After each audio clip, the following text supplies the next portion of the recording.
episode of the Through the Chicane podcast. It's your boy Jonathan. I got my boy Craig here. Today we're going to be talking about testing and expectations for teams.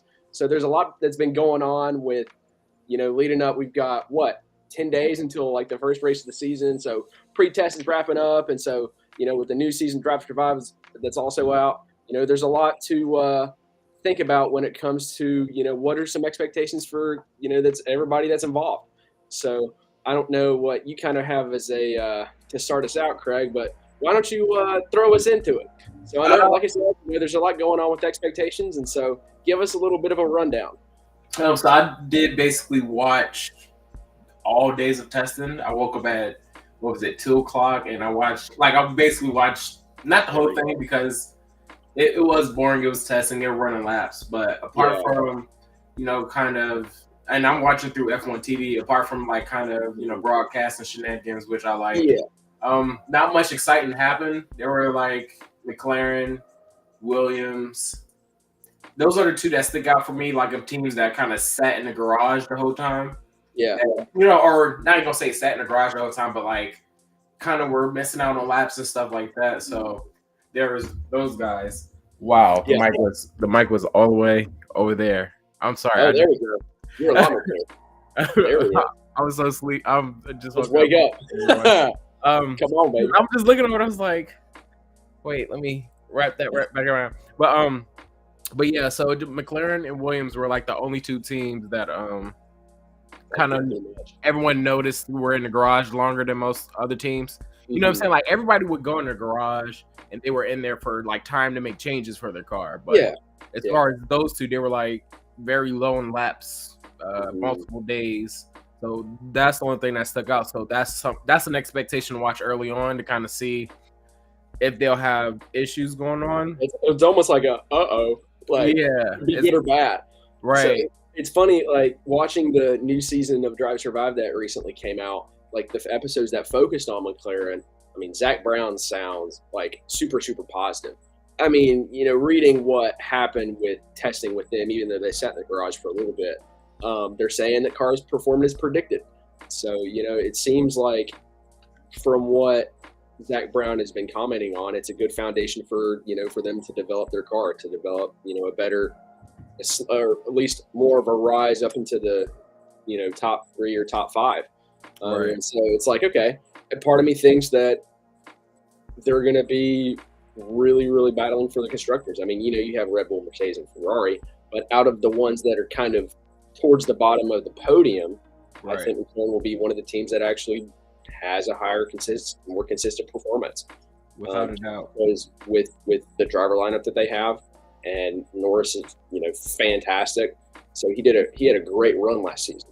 Yeah. So from what it seems like, I think they're going to be one of the teams that stands out. So 100%. We'll see. I did make a mistake. I don't know if it was the last episode or the first episode. I thought Oscar Piastri was older. I think I got him and Nick DeVries mixed up. Yeah, he's turning 23 in April. Dang, bro, that's my age, man. I'm 23. Get out of here. Yeah. Be on the grid, man. Come on. I was watching DTS and they were like, "Oh, 21-year-old." I was like, "Who in the world was older than?" And it was Nick DeVries, who I never really paid attention to the age. I just remember there was rookies that were 27. Yeah. Because, you have him, you have Logan Sargent. Yeah. I wouldn't say he's a rookie, but, first year in F1, first 2 years. Right. So, you're fresh on the field. But I also say, as far as the transition and talking about, teams who said they had a good platform or a good foundation for the season, Mercedes engineers, they were talking, happy to have a big foundation type deal. Oh, yeah. It's weird to be happy because it's just they're basically 2 years behind at this point. Yeah, I saw that Hamilton kind of spoke up and said, the car is not where he wants it to be. It may be with the engineers and whatnot what they expected, but maybe not what he expected. And as a team, I feel like you kind of have to be on the same page when it comes to, all right, here's how the car is going to perform. But in the Drive to Survive episode that kind of focused on Mercedes, from what Hamilton said, he kind of had to just sit back and, let them do their thing. Even though he's been in the team for a very long time, Yeah, 10 sometimes plus. he can't make every decision. Right. And Yeah, so that was a good episode, honestly. and so we'll see. I'm hopeful. Yeah. Regardless of with the last 2 years, them kind of being in the lower tiers. I think this will be a good redemptive season. I think this will be the first year in the last 2 years that they actually start off with a car that they want. Mm-hmm. I think with Lewis, I think he's just more of a he knows they're going to be years behind because they didn't listen to him when he said no, this is a bad idea, or he just wasn't with the car and stuff like that. And I mean, from what the episode sounded like was he was kind of the only person who was against it. Yeah, you probably had a lot of people who were there for work. And then they let him know that he was like, all right, you're right. Yeah. It's almost like you saw it coming. Yeah, exactly. And I think it was the porpoising that kind of wanted him to change direction, because I think he knew it came from a different way. And before I kind of get off Mercedes, because for me personally, it's just like I just want to see Lewis do good this year. Like I really, me too. Yeah, last year with Mercedes. Yeah, it's last year with Mercedes, and it's just like after 2 years, now we finally have a decent car that you could have built off of if you built it 2 years ago. So it's just like it's like weird, but they also did have another suspension trick due to the rules or whatever. It dealt with the anti-dive, so basically in the front they could move the suspension. They could kind of change the angle from like this to like that. Yeah, it's nice. It's not it's not DOS, but it's like cool to it's similar to that, or that feel like, all right, we could change the suspension, maybe we could do more with the game. I mean with the changes. Yeah, I mean, I think this is a good opportunity for them to advance. I mean, like you said, and like we know, Hamilton's got one more year left with Mercedes, so I think he will take that opportunity. Right. So, and I wouldn't be opposed to that. So, exactly. It was weird as a Red Bull fan seeing Mercedes kind of just drop off for the last 2 years. I like to see that old school rivalry come back, Yeah, so, it was so self-inflicted. I don't think nobody really feels sorry for Mercedes. I mean, part of me does, but part of me doesn't. You have your respect, but it's fun to see somebody else win from time to time. Yeah, no, I'm not even saying like the dominance of it. It's just like the clear, everybody outside the building saying change the car. Yeah, you change it. Now we kind of come into this year like it's like, oh, we got 2 great innovations on the car. We feeling good or whatever. Did you see the winglet? I didn't know. I don't think I did. All right. So yeah, I'll probably send you a picture of it. But they did basically right where the nose is at. You know how basically like the wings connect at the nose and they go straight across? Yep. They kind of took the first section. So say like this is where they connect across the nose. Yep. They kind of took that and like kind of opened it. Yeah. It's actually cool. And they basically made it a wire connection. Because it's supposed to be connected across. Like increase their speed just a little bit? It's supposed to create this old effect that they had with the other cars, the other generation of cars. But like I said, it's 2 years behind. They had like the innovations that they made, they had to make up 2 years for it. Yeah. And then now they have to and they don't have data for this specific car. So it's just like now they kind of have to blind. Right, because the last 2 years they had 2 different cars. So yeah, that's why it's like, dang, like you could have had this car 2 years ago. Say like if this car came out 2 years ago with testing, it would have been. Yeah, everybody would have been like, okay, Mercedes came out. You know what I'm saying? It would have been. It would have been way better. But just to get off Mercedes, because that's basically only what they did. Red Bull looks like a lovely beast. The car looks lovely.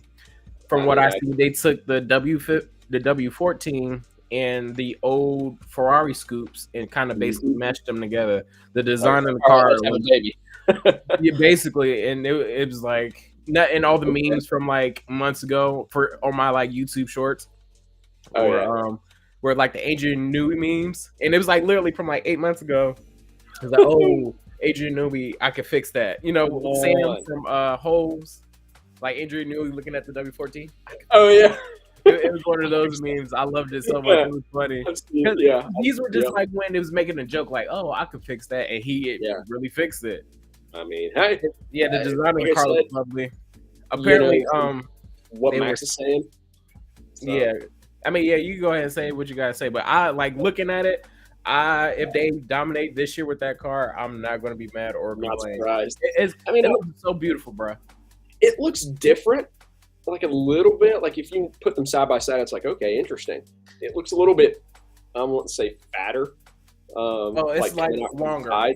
It's yeah. When it moves up, it's like somebody went to the gym and did shoulder shrugs with the car. Yeah, no, literally, that's literally what it is. That's so it's like interesting. Okay, and I think from what Max said, I want to say it was either yesterday or a couple days ago. The car gives me does what I want, and so I think part of me says it depends on who's driving the car, and we've seen Max performance. It's like, okay, I'd be interested to see if somebody else hopped in that car, how would things go? You've got Perez's contract ending in 2025, so who's going to take that seat in the RB? The next Red Bull.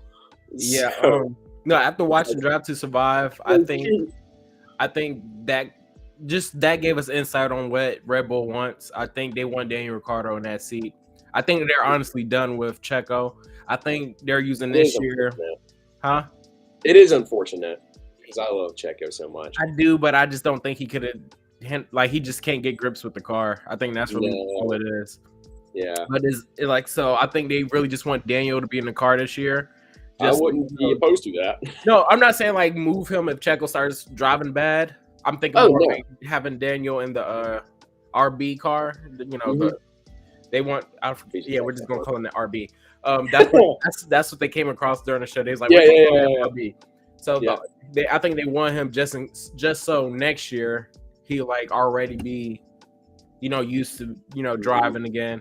And if they do let Checo go, they already have Liam Lawson as a backup. But I think more because watching Drive to Survive, they were conflicted. Dude, but Liam Lawson crushed it. He did. Liam Lawson crushed it. He did. I love that episode. Like, I'm excited to see him develop. And give him like year, 2 years. Shout out to AlphaTauri though. They had 2 episodes. Both were good. Oh my gosh, dude. And so like that means it's like the Red Bull and AlphaTauri relationship. It's all very interesting, and to see like, okay, with like you just said about Danny Rick, I wouldn't be surprised once Checo leaves, they take him from AlphaTauri and put him in Red Bull, because they have that relationship, and he's been in Red Bull before. He won a couple championships. Hey, let's do it again. Right. He's a little older. He's 34, but then again, you look at guys like Alonso, who 41, 42, oldest guy in the grid and still crushing it. No, I don't see that swap happening though. I don't see like Checo. You don't? No, I don't see him taking a step down or anything like that. Because I think that rule only applies to Red Bull drivers, which is why you know what I'm saying? Like, he's not a Red Bull driver. He's just driving for Red Bull. Right. So I think that's why. And 2, like, what that'll do to him personally to kind of fall off in that sense. Mm-hmm. And like I said, as the fans, we know Liam Lawson is there. We see through Drive to Survive, he felt like he should have had the seat over Yuki, which I don't. I think him, just talking up himself and not disrespecting Yuki like Nick did. I think it is good, and I do want to see him in F1. But like him, like he felt like the seat was his. I'm like, no, bro, because Yuki been there already. Just to throw you in this year with Danny Rick is just them starting all over for no reason. Because it wasn't really that much of a difference when you watched them race, apart from like, I think Yuki just had some mistakes, but I don't think it was to the point where it's like Liam was obviously the better driver. Part of me would say the opposite. I mean, I don't know if this is manufactured drama against Yuki, but all I can remember watching Drive to Survive and Yuki and all that stuff, it's nothing but either 100% aggression and screwing up, or because I don't there were maybe one or two shining moments that I could remember across that series, but with this episode, all I highlighted were his mistakes. Well, no, that was how it was. I remember because I watched the season. Oh, I forgot you ain't watched the season last year. But like, if you watched the races, like they did kind of dramatize the. They did. And so it's like you can't really trust it, right? They dramatized Liam and Yuki versus Nick and Yuki, because Yuki was clearly smacking Nick the whole time. Oh yeah, dude. I felt like Liam, like watching the races, I do feel like him and Yuki were closer together, and the show kind of showed a separation. But nah, like Yuki, they were actually closer. Like there was just like, what was it? The Singapore race. Nick just not Nick. Liam. That wasn't a car. I mean, that wasn't a track fit for the Red Bull car. And I just think I do think Liam did pull out a great lap, but I think they all went in there not really caring about that. Like everybody knew Red Bull kind of it was just the problem with Singapore was that the car couldn't pick up pace like it usually does. Because you got to think the Red Bull is straight line speed. That was that was his bread and butter. But Singapore, you're turning every 2-3 seconds. Even if you're playing a game, it's annoying because it's just like, all right, driving, turn. There's only 2 straights now, straights now on Singapore, and it's still not enough for the Red Bull. Exactly. So, like I think the show kind of dramatized that because I was like, it wasn't really that bad that they tried definitely to make. Wasn't my favorite season out of all of them. I'll say that. I'm happy because we got a nice episode where Lewis is actually prominent out of all the. This is true. Out of all the seasons, this was like the most Lewis is like. I don't know if he just hated the cameras or like he just like he finally had something to say or show. Yeah, which is also good because it was that Ferrari rumor, but I don't think it was really starting. It's like, oh, this aged well. It started during Monaco, but yeah, that's what I'm saying. It aged well because I don't think he was like planning a dip from Mercedes this whole time. But I think it was just more so. It's like that one scene. It's like, you can be here for 20 more years. I can't. Yeah, I mean, that's the life of an executive. They can sit there, ruin a business. I'm not saying Toto's ruin a business, but they could. They got the control of that company. Lewis is there forever. Lewis is an employee. Like Lewis is an employee. Like he could get fired. And also, it's like you got to build your resume, right? Right. So. And I do think. Wait, go ahead. It's just the average age. It's like, I don't think he's got more than maybe 5 years left. Max probably 2 or 3. So, it's why not take a chance with another team, right? And it's great. I think it's great. So they created the sport, right? Yeah, it's like playing for, why not? The Cowboys, the Lakers, Celtics. You know what I'm saying? It has that prestige. If the opportunity's there, which I think the reason why Lewis took it was because obviously I'm staying on Fred is the main reason he went. Two, you love Fred, bro. Everyone loves Fred. Everybody loves Fred. And two, like, the rumors of Carlos leaving. And it's just like, I do think he's going to be that top choice for Audi because of the relationship that they have with his dad. I do think that's, you know what I'm saying? You can't really see him anywhere else, right? I tried the other day. It's like, who could he go to? I'm like, not really anybody else, but so it's like tough. Yeah, it's like Carlos is going to go to what is it? He's going to go to Audi. Like I just felt like that was he's not going to not take that opportunity to be the number one driver of a new team, dude.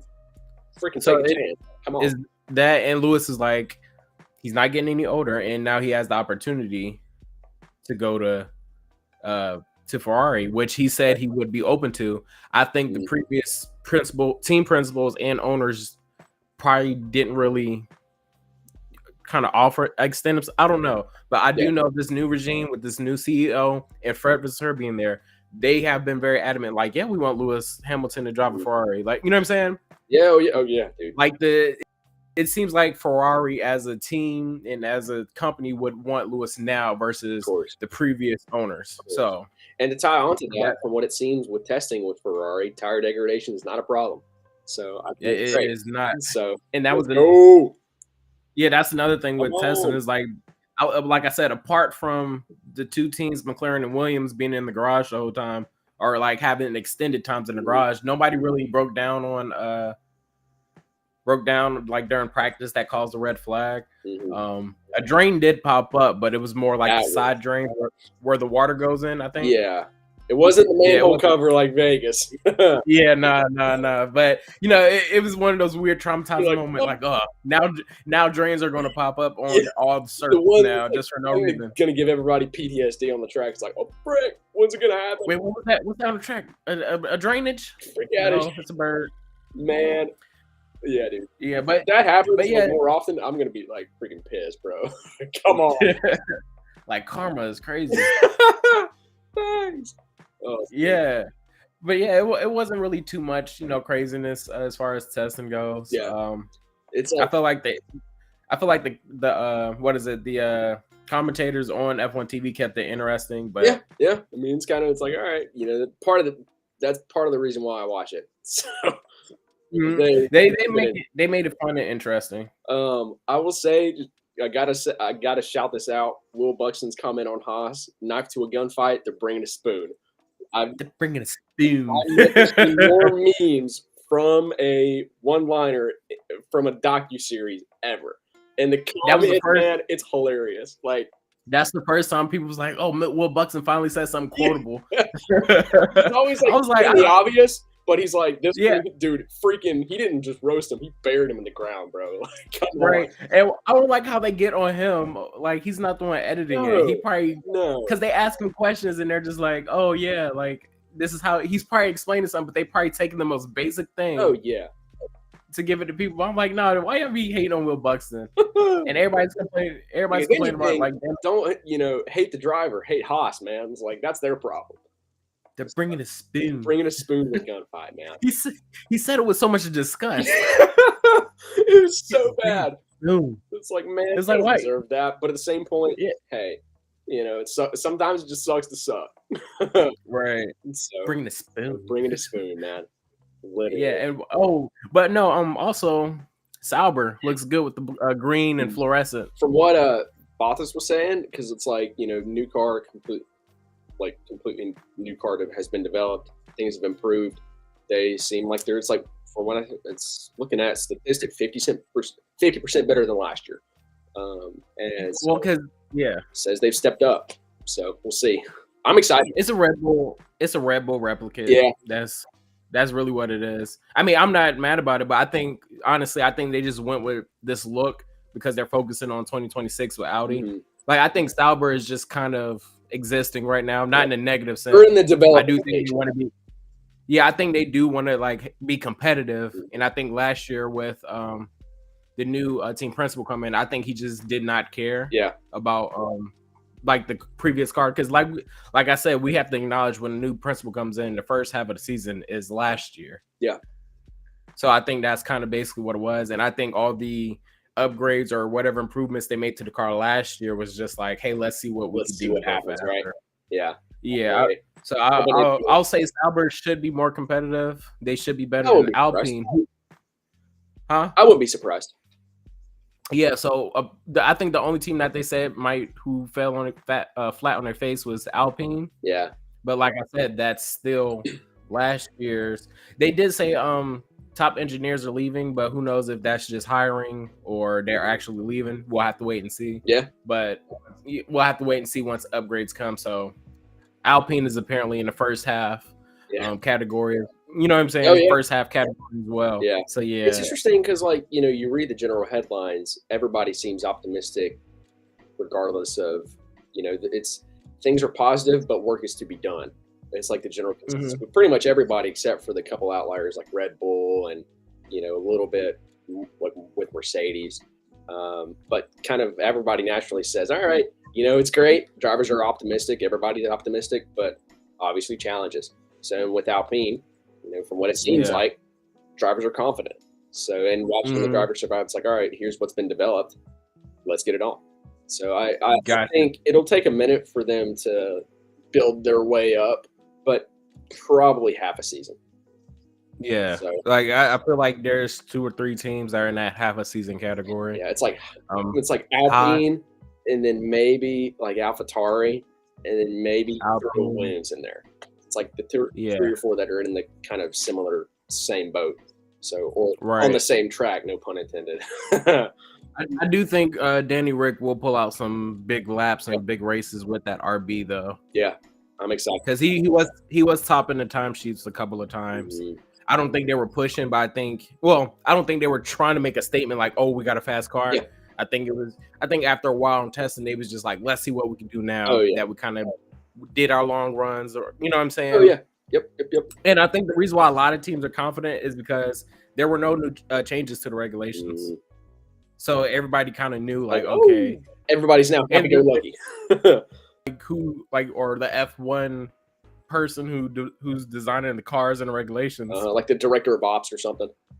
Yeah, he basically said, they're starting to focus on the 2026, changes and changes of regulation. So I think this year, next year, we're going to get some very good racing because the regulations. I mean, not the regulations. Well, yeah, the regulations. A little bit more lenient, right?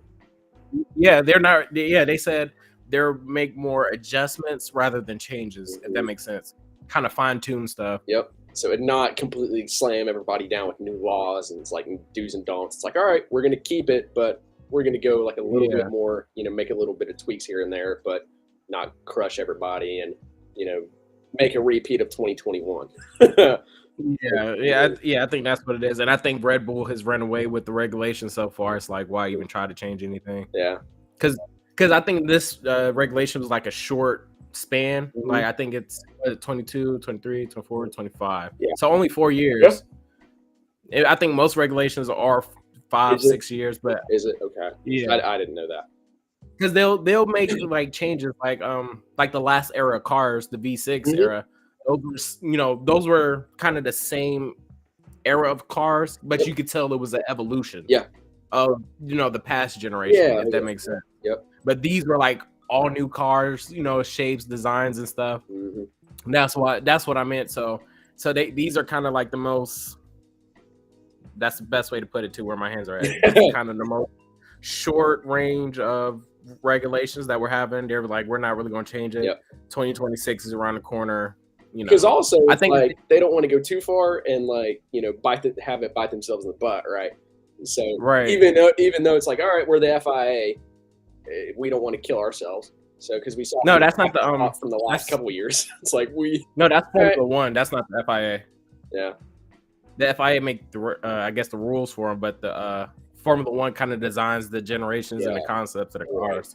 But me not being smart. So I think that's really what it is. Oh yeah, and also they kind of been getting into it with the FIA, so I think that's another reason why they probably don't want to make changes either. That's a whole different another level. That's a what is it? That's a rabbit hole that's none of our business. Discussion table for a later time, as people say it. Yeah. So we got 3 minutes before or 2 minutes before we hit 30. Is there any? Dude, I got other topics we talked about a lot. Yeah. I will say, I guess to wrap things up, I'm excited to see how things go. We've got, what is it, February 29th, and it is the 25th. So about a week. Bahrain, it's such a fun race to watch. I love starting things off with a night race. I love Bahrain. I love it. But we are going back to Australia next year. This is true.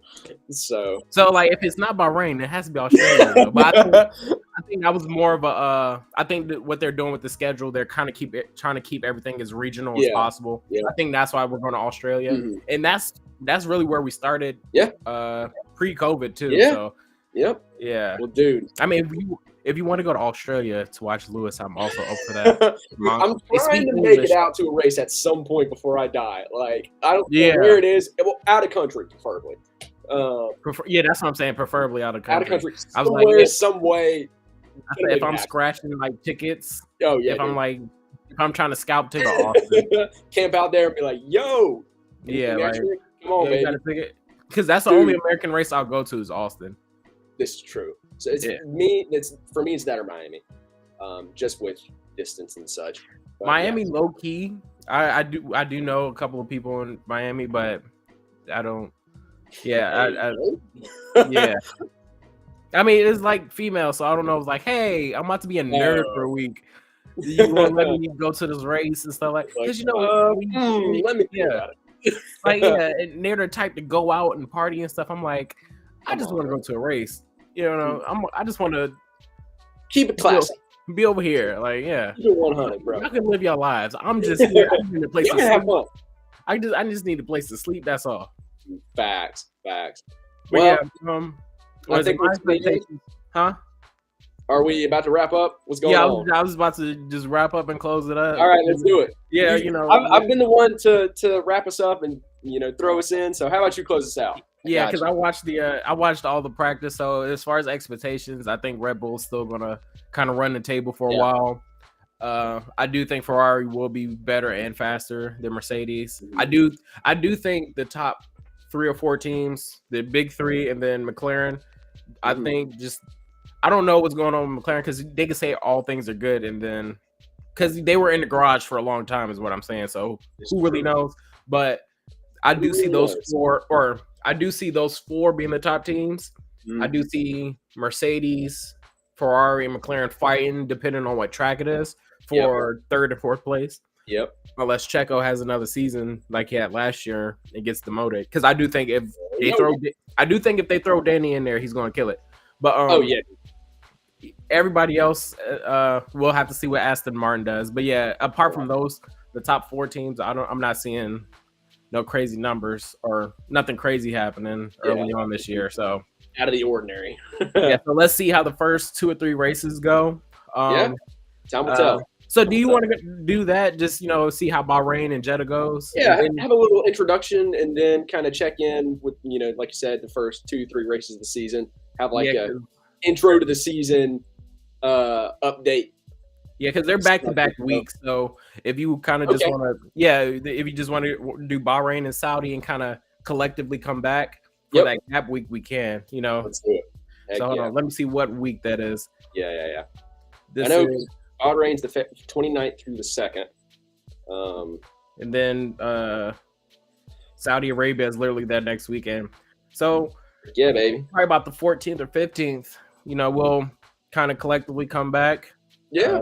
Release a video on our 2 season updates, which I prefer it kind of like that, kind of let things happen. Because Bahrain and Saudi are 2 different types of tracks. And to have those back-to-back weeks, we'll see a lot more from the teams rather than a lot more variety of performance. Yeah, so I mean, we might just throw up a short little video, reaction to the races, but we're not going to have something. We're not going to have something like this until after Saudi. So we'll be back March 15th. Thank you guys so much for watching through the Chicane. I'm Carolina Craig, and I'm Jonathan, and we thank you guys for watching. Peace.